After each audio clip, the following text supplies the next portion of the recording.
Hey, it's Professor Wham. I know, I'm actually doing another one. It's amazing. I've been wanting to do this particular book for a long time. It's called the Dyfed Enigma, Unidentified Flying Objects in West Wales by Randall, Jones Pugh, and F.W. Holliday.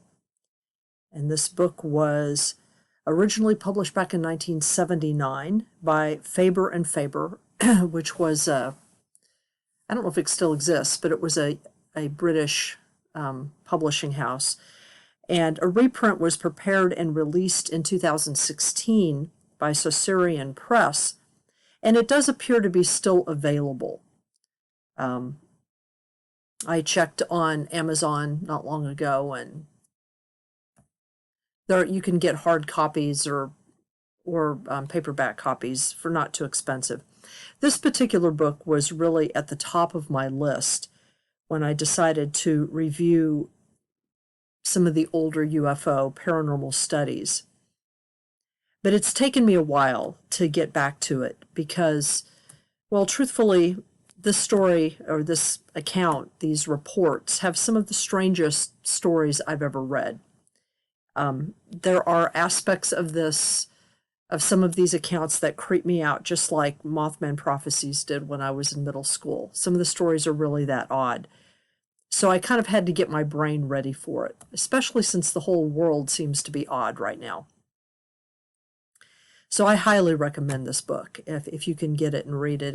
It's one of my favorite kind of micro studies, if you will. That's sort of what these kinds of things are called in the social studies, where you take a particular area or a particular set of events and you just very carefully document and study them. And you can compare them to other things, but you're really focusing in on one area in one period of time.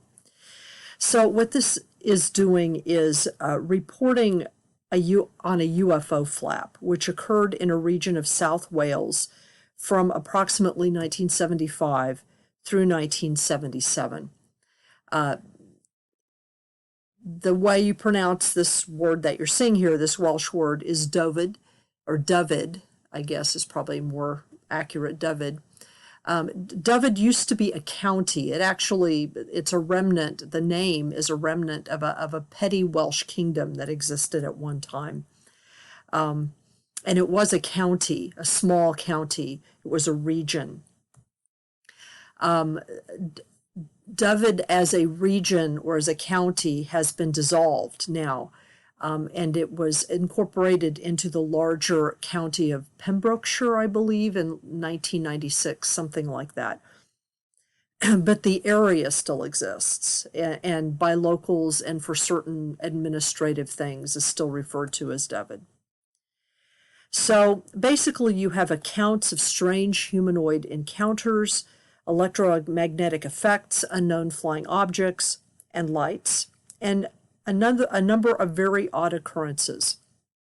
And these were all collected, or a lot of them were collected and meticulously investigated by R.J. Pugh and F.W. Holliday, both of whom were well-known and respected UFO investigators during that period. In fact, I think R.J. Pugh was a ranking member, like an officer in Bufora, which at the time was sort of the UK equivalent of MUFON. So F.W. Holliday was a well-known wildlife and nature writer, and I can't remember now whether he was a member of Bufora, but he had written speculatively about the Loch Ness Monster and had studied a lot of the different accounts of the Loch Ness Monster. In fact, sort of the history that is often recounted of the Loch Ness Monster now in better documentaries is largely as a result of his work. He also had a background in electronics and recording. R.J. Pugh also had a scientific background, which included a career as a vet, working both privately and for government concerns. Pugh's experience would prove to be especially useful in the Dyfed cases because many of them included animal effects, both physical and psychological. So one of the really nice things about this book is that Holiday and Pugh had both a material interest, they had an interest in the area, you know, the actual layout of the area, the geography of the area, and the history of the area. And so they were interested in that, but they were also interested in the social aspect of UFO and paranormal accounts. And for this reason, they spent a great deal of time on field work, talking directly to witnesses, sometimes several times, looking into the history of the region, surveying report sites, taking measurements, photos, and even physical samples in some cases, which they did have tested.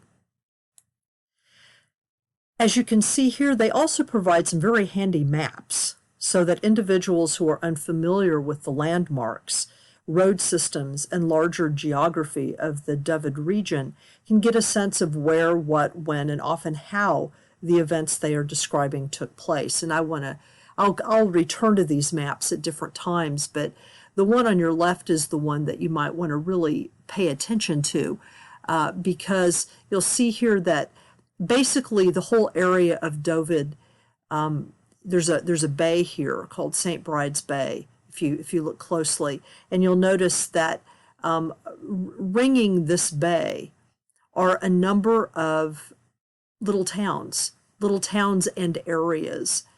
And this whole area is what Dyfed was, is this whole sort of region here going down into the Dale Peninsula. So when they're talking about the ley lines and when they're talking about some of the roads that link some of these places and some of the archaeological sites that link some of these places, having this basic map is useful. And the important thing for Americans to remember is that even though this is a map, the actual distances involved are not very great. This is actually a pretty small area, you know, from a geographic perspective, from a map perspective. So, and it does have a scale here down at the bottom. I'm actually not going to try to pronounce some of the Welsh words, so the Welsh place names, because I'm not very good at that. So I'll just stick to the names that I can tell. There are also English names, and, you know, Dyfed is about as complicated as I can get when it comes to Welsh. So as Pugh and Holiday tell the story, there were so many accounts that they came across that they decided to describe in detail only those which could stand as representing the most complete and, in some cases, most bizarre testimonies. The sum total is a report that relies almost entirely on first-hand witnessing, many of which are corroborated by others or additional evidence. So that's what the real beauty of this book is that it's based almost entirely on actual first-hand accounts. There's, you know, even if there was like a second-hand account somewhere, especially Mr. Pugh, he would just chase it down. You know, just like John Keel, he just chased the principals down. He would find out who originally saw something, and he would try to get a story from them. So almost all of it is like primary source material. They would go out into the field. They would make their own measurements. They would do some of their own testing. That's part of what makes the book great. And some of these stories, I tell you, rank right up there with anything reported at the so-called Skinwalker Ranch and John Keel's reports coming out of West Virginia and Ohio during the reign of Mothman. It is the steady hand of reporting, the stiff upper lip style of Pugh and Holiday that literally kept me from throwing the book across the room due to the unnerving subject matter. I mean, there are some stories that are really odd. Because they're so, I don't know what the word is exactly, tricksterish, I guess, is probably the best way of putting it. Now, the best known and most widely reported incident occurred on a Friday, February 4th, 1977, at a primary school in Broadhaven, which is one of the towns in this region. A number of school children, and it turned out some adults, and you can see here on the map on the left where Broadhaven was, right here. It's literally like right on this is like a cliff, essentially, that leads down into Brides Bay. And this was right, right by the water here. So a number of school children, and it turned out some adults, all witnessed a very strange craft, first hovering and then attempting to land before it took off again from a muddy field just about 200 yards behind the school. It was kind of a wooded area behind the school, and there was a field there that was ringed by trees, and so they could see it through the trees, through an opening in the trees. Now this happened in broad daylight at around 10:30 a.m. during a pouring rainstorm. So the appearance of the object, which was described as a dark silvery saucer or oblong-shaped object, was very striking. Some witnesses reported a humming sound that accompanied the sighting. At least one young child insisted that he had seen a small humanoid figure. In all, the sighting seemed to last no more than 4 to 10 minutes, or seconds, 4 to 10 seconds, depending on who one asked, although many agreed that the saucer seemed to be trying to find a place to land in the muddy field, and then when it took off very quickly, it appeared to struggle a bit before it took off due to what seemed to be like a sucking action of the mud. And this is an interesting and kind of homey detail. It was almost like the way it was described is that it seemed to be hovering, looking for a place to land, and then quickly deciding that it couldn't, took off. But before it took off, there was this sense of tension, like it was being held down, and then all of a sudden it shot off. Now later in the day, 2 women who worked in the school canteen went outside and saw what they described as a strange object or machine in the identical spot. They said they saw a figure on the ground that climbed up into the object, which then slowly made its way up a slope at the end of the field and disappeared into the trees. Now they concluded when they saw this that the children had been incorrect about what they had seen, because obviously news about the sighting had spread everywhere already at school, and that the children had mistaken a local council truck used for carting sewage for something remarkable. They insisted on that explanation until the following day. In the meantime, during that day, the UFO investigator, Mr. Pugh, who at that time, like I said, was associated with Bufora, had been called at 4 and arrived at 4:30 p.m., so about 6 hours after the initial sighting. And he showed up and then he called to confirm, and then the next day he showed up to interview people and investigate the field where the sightings had occurred. What he and the good, curious people of Broadhaven discovered was that the ground in that field was so muddy and so cloying that no regular vehicle could have been driven into it and gotten out again without becoming hopelessly mired. So Mr. Pugh and a few people who were going with him walked onto the field, and they had trouble walking out because they could hardly walk. Their boots were getting stuck all the time. So, and there were no tracks of a council truck or no tracks of anything that they could see. The conditions of the field seemed to accord with what some witnesses described, a saucer almost getting stuck.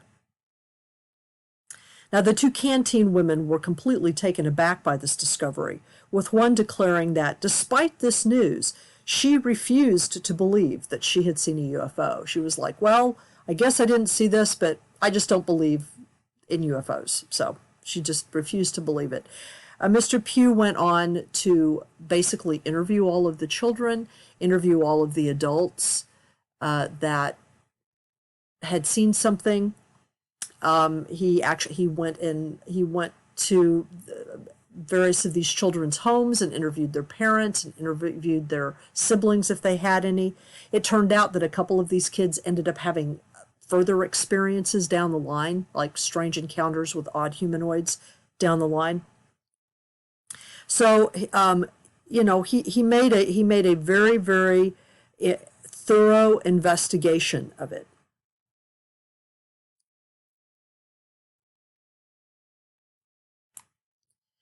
So the Broadhaven sighting made the local papers and eventually was picked up by some national news outlets in the UK. And in fact, I've seen it referred to in some of the better documentaries.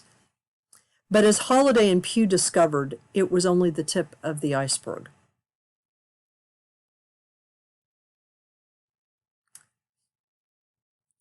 So the Dyfed Enigma this book is so full of fascinating, unnerving, and just plain weird stories that there is no way to do them justice. So I will kind of do what Pugh and Holliday did. They basically, like I said, they basically decided we're just going to pick the most representative stories because there were so many.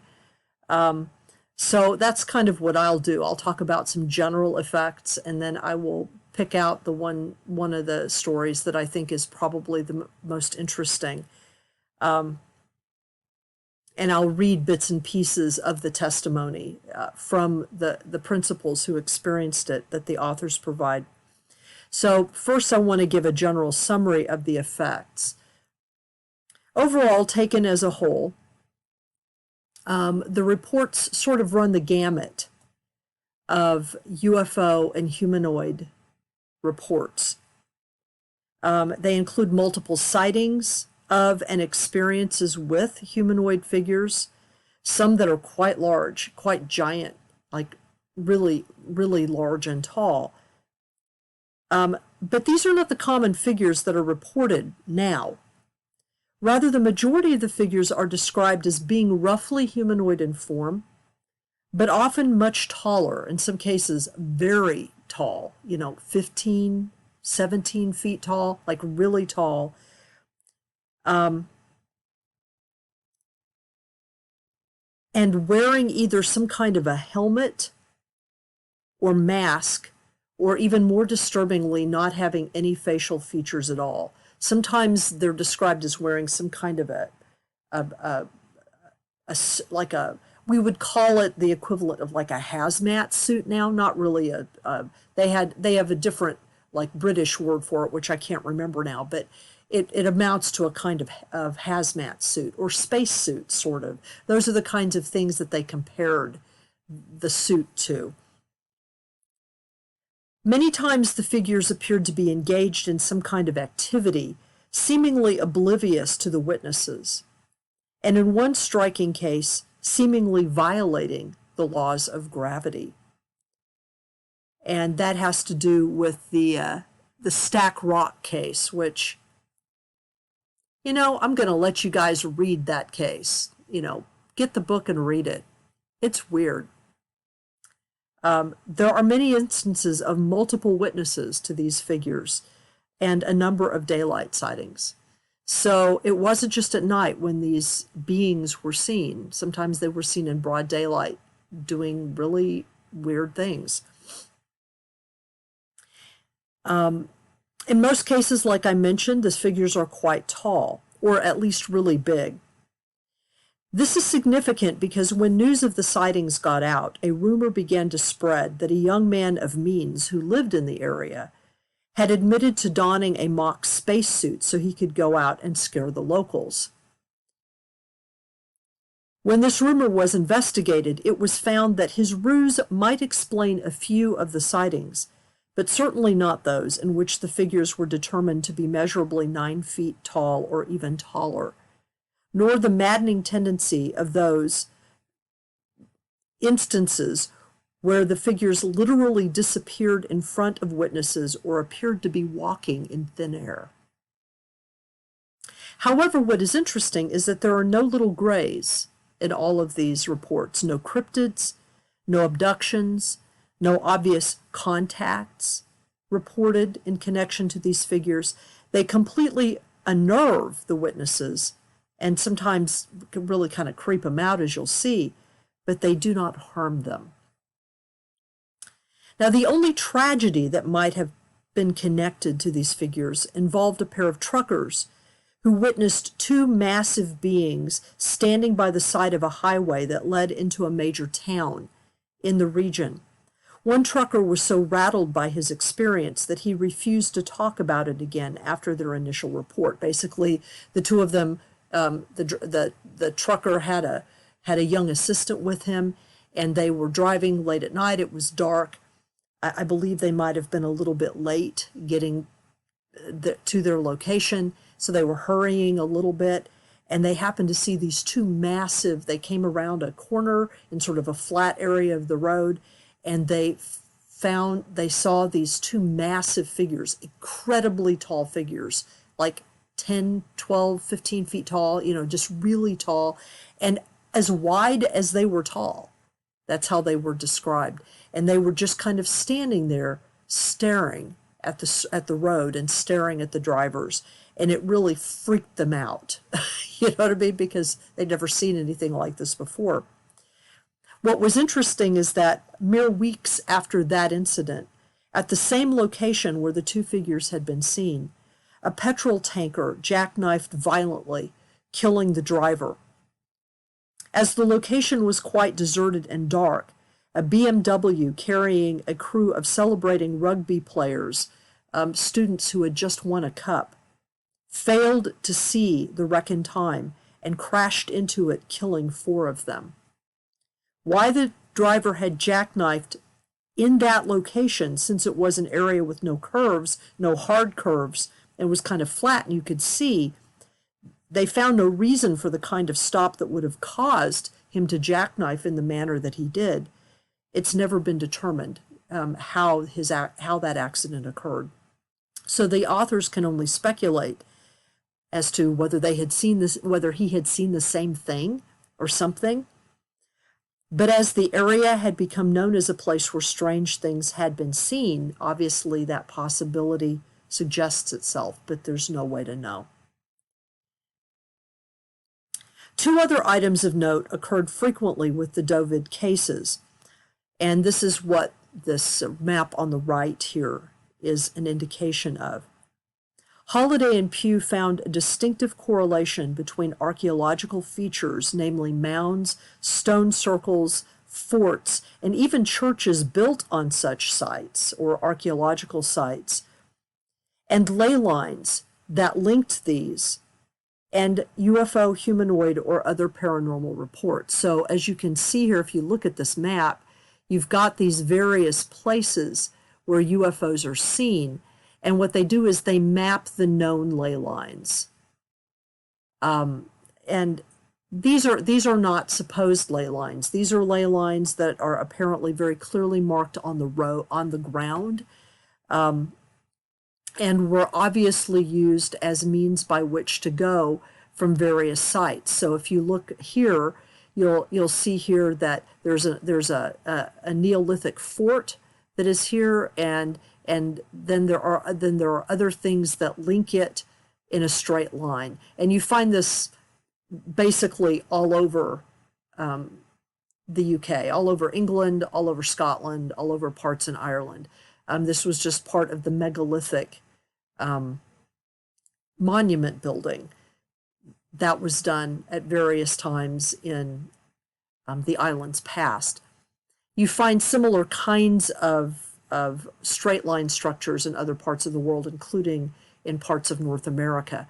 But what they found was that UFOs and paranormal reports tended to focus on or near, not on the lines exactly, but near the lines, usually within half a kilometer of a line on either side. And that oftentimes, if it was a light or a saucer that was traveling across the sky, oftentimes it would disappear, or the terminus point of the sighting would be very near a megalithic site.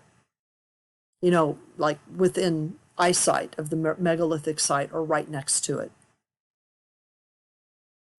The reported correlation was well over 80%. of the experiences that occurred alongside an established ley line. So they considered this to be significant. The second item of note concerns the effects of these experiences on animals, especially dogs.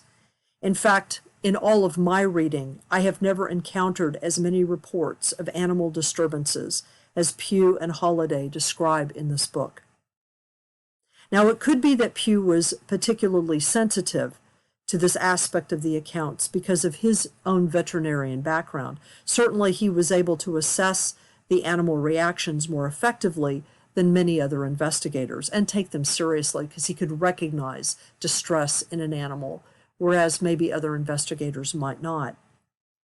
Cows, horses, goats, cats, and dogs were all reported as being affected in one way or another by being in the proximity, or in many cases as direct witnesses of, either the humanoids, unknown craft, lights, or all of the above.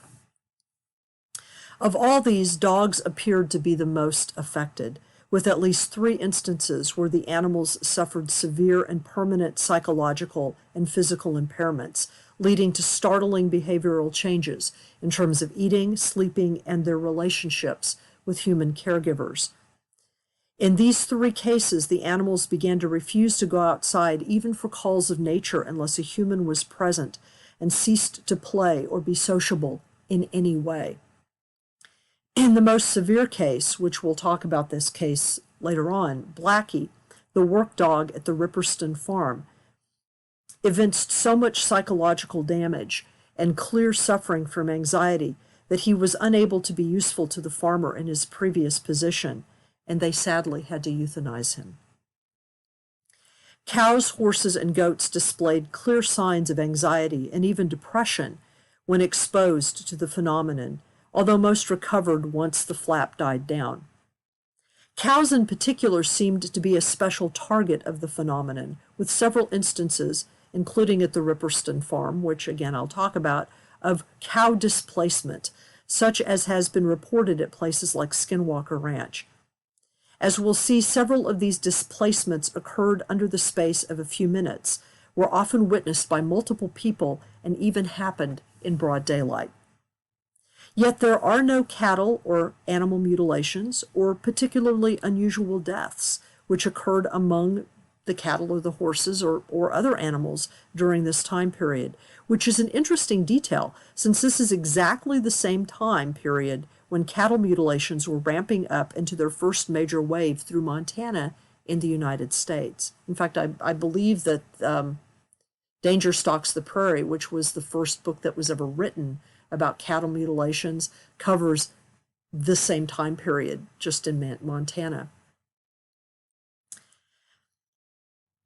So one of the most interesting cases that Holliday and Pugh investigated, and what I will focus on, centered around the Ripperston farm, a dairy concern that became a foci location for many aspects of the Dyfed phenomenon. Ripperston is actually a small village and a district within Dyfed. So the investigators don't identify which farm was most affected.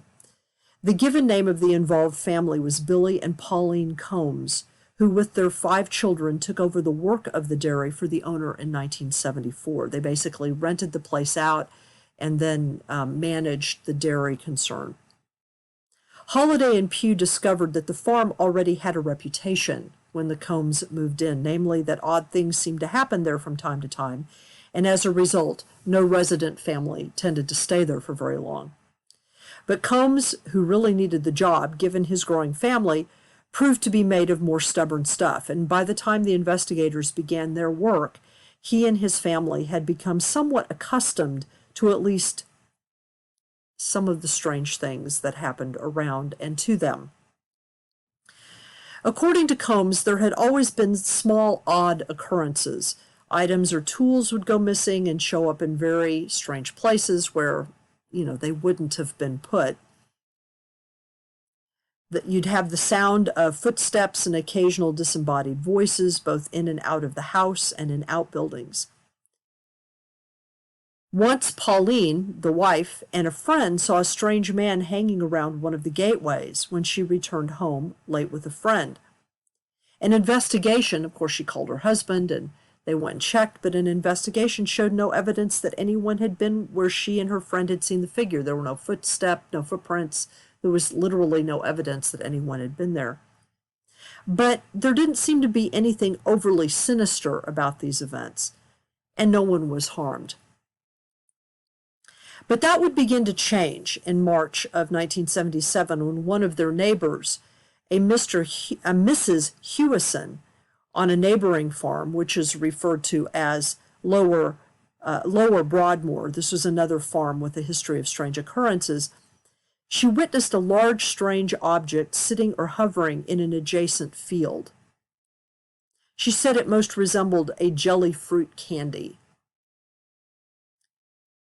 Her husband and the help were milking cows in a barn close by, and the milking machines were making quite a racket, so she was unsure if the object itself produced any sound. So this is kind of the scene. This is in broad daylight, by the way. It's at 7:30 a.m. She had gone and she had slept in a little bit. She'd gone and looked out the window. She saw this really weird object. The loud milking machines are going on in the background. She said it was about 3 stories tall, and she said she estimated she watched it for about 2 or 3 minutes before realizing that she really probably should get some other witnesses. So she ran to wake her sons, and you guessed it, by the time everyone was looking for it, it was gone. Now, in a field that was just one field beyond the field that she was looking, there was a horse that was present. And when they went to get the horse later that day, they found that it was at the far end of the track, the far end of the field, as far away as it could get from the field where this object had been seen. And it was trembling and uncharacteristically very anxious. The animal did recover, but balked whenever the owners tried to get it back into that specific field. That sighting seemed to open up the floodgates of odd. And very soon the Combs were experiencing many things. They experienced luminous lights that seemed to chase them, objects that flew at high speed into the ocean and then reappeared, because if you look at the map, you'll notice that Ripperston and then the little town and then the farm itself are right here by the coast. They're literally right near the ocean. So it was very common for the family to... They could literally walk down through their fields and look down over the ocean. This was something they did all the time. And they saw objects that flew at high speed into the ocean and then came out of the ocean again. They had odd electromagnetic effects that caused machinery and their car to lose power or to regain power. And then there were the cattle displacements. And what I decided to do was just actually read directly from the book about some of these cattle displacements. Ripperston, the farm, has modern purpose-built buildings for its cattle. The spacious stockyards are enclosed with steel piping. The various gates are well hung and massively supplied with industrial bolts designed to withstand the strains of constant agricultural use. As a precaution against the possibility of a cow's nose shifting one of these bolts, Billy Combs was in the habit of strapping the bolt into the locked position after the beasts had been shut into the yard for the night. He did this by wrapping several turns of binder twine around the handle of the bolt so that it was immovable. This made it impossible for the stock to get out and wander unless they can have developed the miraculous ability to walk through steel piping or had hands to open the gate. Despite these precautions, a herd of some 100 cattle had escaped during the night about a half dozen times. On these occasions, the entire herd had apparently slipped silently past the house, gone down the lane, then turned down a side road to end up at Broadmoor Farm, half a mile away. This meant that over an hour was wasted in bringing the animals back. Moreover, it implied that Billy Combs was careless with his work and had not locked the cattle in properly in the first place. But neither of us could quite accept that story.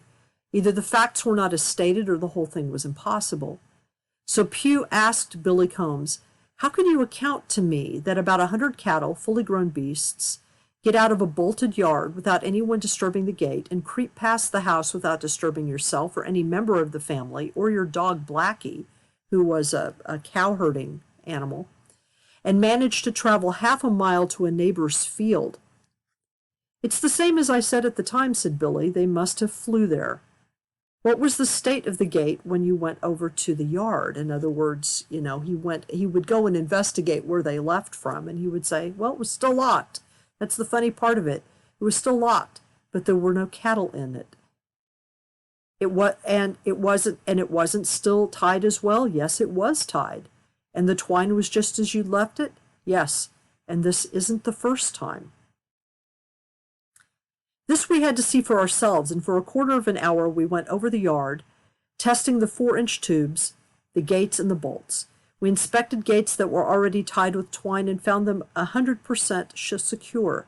We wondered if some malicious person found it amusing to slink up in the dead of night, release the cattle, lock and retie the gate, and then creep away again. But Billy Combs didn't think so. He said, "No, there's other things that have happened." He showed us a cement passage leading from the stockyard to the milking cubicles, which is secured at each end by a tubular steel gate and bolts. Each night around midnight, it is part of his routine to visit the stock and ensure that everything is in order. He did this on the night in question. Since the passage was not in use, both the gates were closed, the bolts shut and lashed fast with twine. Just after 6 the next morning, he went out to the stock and found 2 cows were in the passage, locked in. The bolts and twine were still in position just as he had left them. We wondered what state these particular animals were in, and Billy said that they seemed very restless and gave very poor milk yield. A human intruder, someone deranged, one would thought, still seemed the most logical explanation to the mystery. But then Billy told us how the same trick had been worked in broad daylight, virtually in the presence of himself, his son Clinton, and the alert cattle dog, Blackie. On the 15th of April, 1977, he and Clinton went out about 5:45 a.m. and brought 16 in-calf heifers to an outside pen. The gate was locked and tied. The cattle were fed. Man and boy then stepped 10 paces away to the milking parlor, and Billy put on a few milking machines. He immediately came out to see if the milk was running into the dairy correctly. In his own words, "I went into the milking parlor and put 6 machines on, and then came out and checked the milk coming through as I always do, and then I glanced over at the heifers in the pen, and there was not a cow. Gone. We found them down there again, half a mile away at Broadmoor. This was all in a matter of 4 minutes, 4 minutes at the most. By the time I walked from them, that's a matter of half a dozen yards or so, and by the time I put 6 machines on, which doesn't take 2 minutes, and came out again, they were gone, and the gate was still bolted and tied." "But that's impossible, isn't it?" Pugh said incredulously. "If someone had been sitting in the hedge planning to do this, they couldn't have done it without you seeing them." "And no, they couldn't, and my eldest boy was there as well. The mysterious thing about it is that you go out of our lane, and you've a turning on the left going down to Broadmoor. We wondered why those cows never go straight down the lane. Why did they always turn left to Broadmoor? Well, they could carry straight on to the main road, right? Yes, and I don't know why. That's what we've tried to find out. They can't cross any of the fields because of electric fences." The mystery of the shifting cattle was never solved. Billy was forced to go about his work as if everything at Ripperston was completely normal, and for most of the time it was.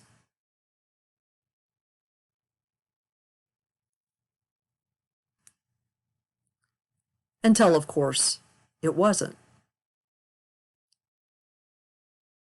So this happened to the Combs any number of times. They don't say exactly how many times it happened, but you get the sense that it was several dozen times, that there was some incident like this where the cows were shifted and ended up, for some reason, down in this one particular field at the neighboring farm.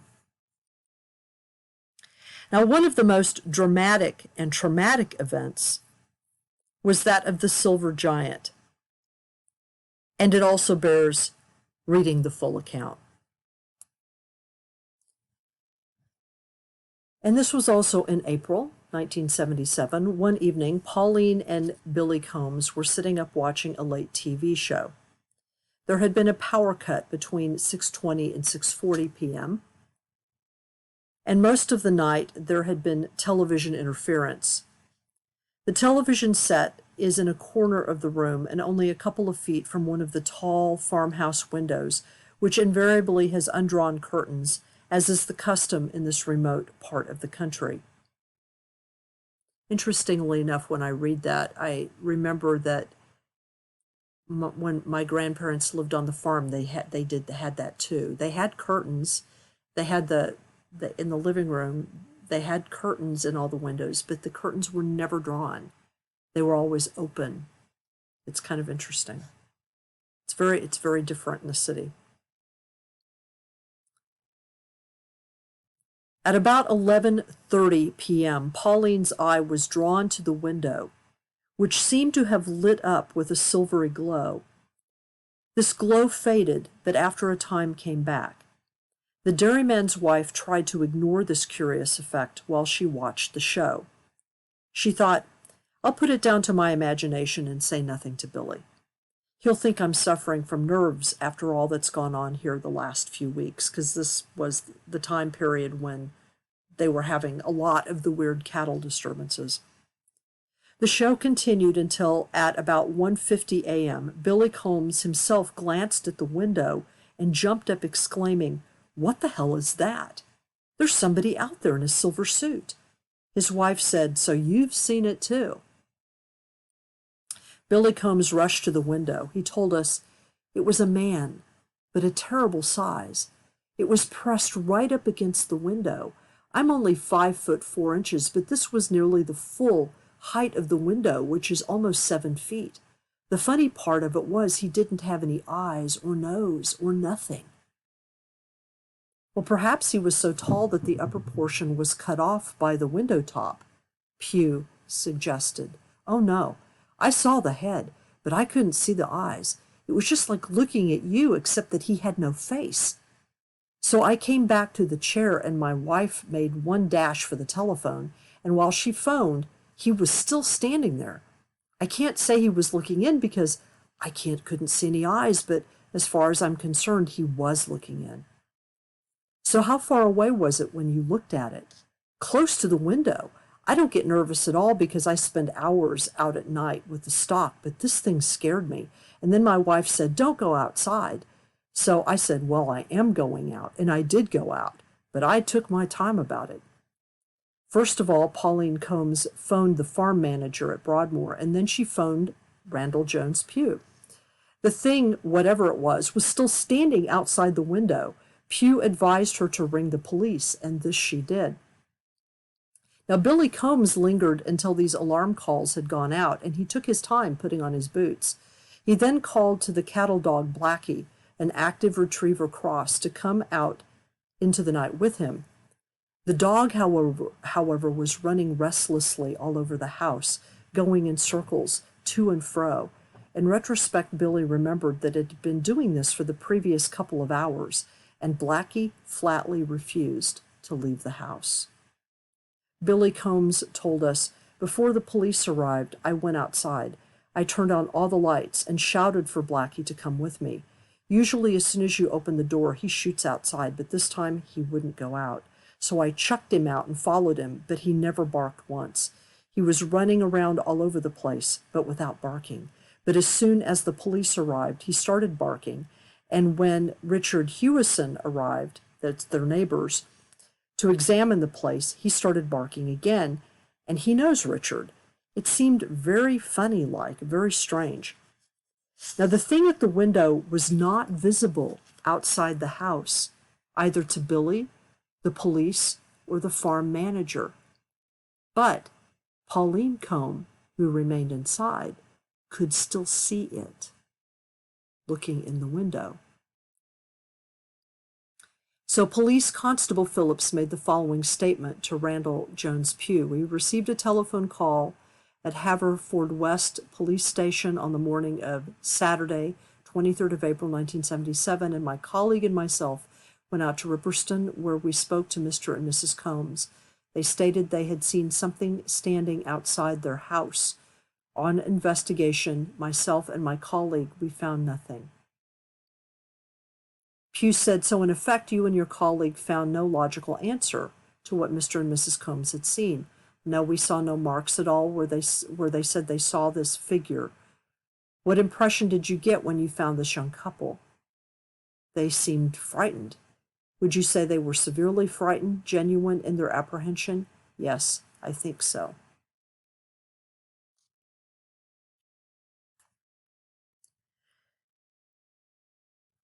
Now, Mrs. Combs, Pauline, went on and actually did a television interview where she gave, her account of it all. And this particular event did make the local news, and I think the national news as well. And it became sort of the foundation for another book, which was written about the Ripperston farm specifically, which I'll mention here towards the end. So there has been some additional investigation of the Silver Giant and the Combs family and various of the experiences that they had. As I mentioned at the beginning, Blackie, who features in this story, never recovered from his fright that night. And was the aforementioned canine who had to be euthanized due to the psychological suffering he incurred as a result of his encounter or his witnessing of the Silver Giant. What you have to remember, that sounds kind of harsh to some of us now.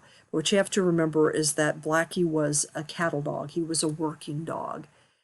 He was actually a member of the working team, and they needed him in order to help herd the cattle from time to time.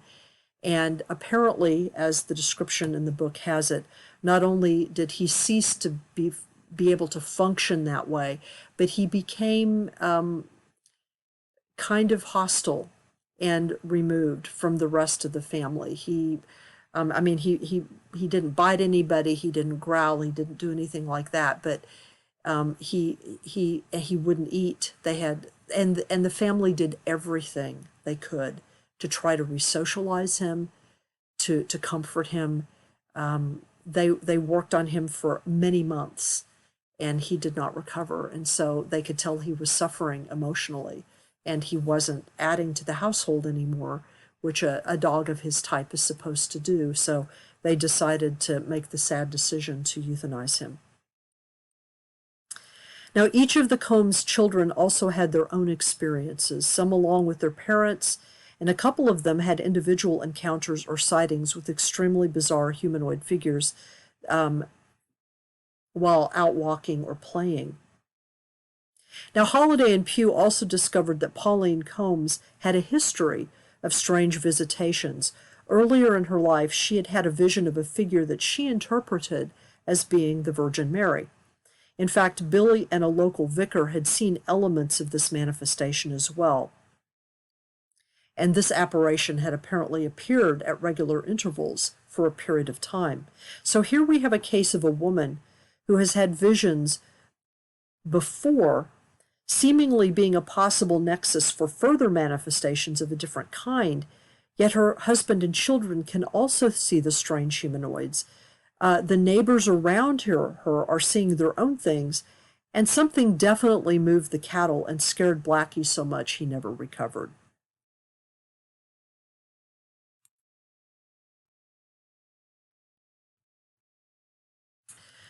So in addition to investigating the relationship between these events of high strangeness, this, by the way, is a lovely picture of a landscape in South Wales. I wanted to find something that was, nature and kind of wild.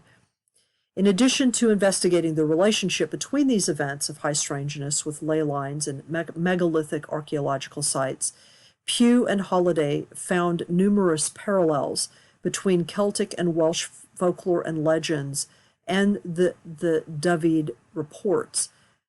However, there is no easy explanation for why this specific flap takes place where, when, and how it did. And of course, they reference Valet and Keel numerous times throughout their speculations, as well as summoning traditions of the Fae, since anyone with knowledge of these stories realizes and recognizes that virtually everything being reported in Dyfed resembles things that have happened before, except now they appear as giants sporting weird spacesuits and hazmat suits and spaceships resembling roan tree jellies. By the way, you can look up roan tree jellies. Roan tree is a brand name, a UK brand name for pastilles and jellies and early gummies that were fruit based and were pretty colors and it's the roan tree jellies that the neighbor was how the neighbor described the appearance of the UFO that she saw in the field. She said it looked like a roan tree jelly, in terms of its shape and also some of its coloration, which is kind of interesting. And that's pretty much where Holliday and Pugh leave it. There's weird stuff, lots of witnesses, lots of data, but no explanation that really covers everything, unless you actually believe all those old stories. That's kind of where they leave it. It's like, here's all this weird stuff, but that's happening, but here are all these archaeological sites, here are these ley lines, here are all these stories about people appearing and disappearing in different worlds and,